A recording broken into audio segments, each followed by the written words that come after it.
मी स्नेहल चौधरी. आपण पाहतात एलएस मराठी. पाहूयात काही महत्त्वाच्या घडामोडी. राष्ट्रवादीचे रायगड जिल्ह्याचे जिल्हाध्यक्ष सुधाकर घारे एक आठवड्यापासून नॉट रिचेबल. कर्जत मतदारसंघात अनेक चर्चांना उधाण. घारे सुनील तटकरे यांवर नाराज असल्याची माहिती. अकोला जिल्ह्यात संतापजनक घटना घडली. 60 वर्षीय नराधमाकडून 10 वर्षाची मुकलीवर अत्याचार. आमदार रोहित पवारांनी पीडित कुटुंबियांची घेतली भेट. शिवरायांचा पुतळा स्थलांतरावर शिवप्रेमींमध्ये नाराजी. महाराष्ट्र नवनिर्माण सेनेचा आंदोलन छेडण्याचा इशारा. पुतळा स्थलांतरित करण्याच्या चर्चेमुळे वाद निर्माण. माजी राष्ट्रपती रामनाथ कोविंद यांनी सहपरिवार साईबाबांचं घेतलं दर्शन. वंदे मातरमला राष्ट्रगीताचा दर्जा मिळण्याचा आनंद. कोविंद यांच्याकडून भावना व्यक्त. नाशिकच्या बागलांमध्ये अवकाळी पावसाची हजेरी. शेतात काढून ठेवलेला कांदा वाचवण्यासाठी शेतकऱ्यांची धावपळ. पावसामुळे बळीराजा पुन्हा संकटात. मालेगावात तापमानाचा पारा 39 अंशावर पोहोचल्यानं नागरिक हैराण. मालेगावसह ग्रामीण भागात उष्णतेची लाट. उन्हामुळे दुपारच्या वेळी रस्त्यांवरील नागरिकांची गर्दी कमी.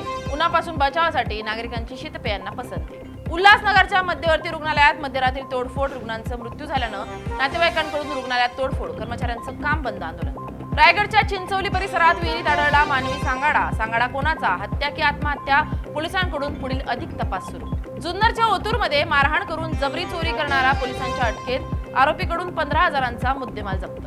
पंढरपूरमध्ये पोलिसांनी 3 लाख रुपयांची 107 देशी विदेशी दारूच्या बाटल्या केल्या नष्ट. जेसीबीच्या सहाय्यानं खड्डा करून जप्त केलेल्या दारूच्या बाटल्या केल्या नष्ट.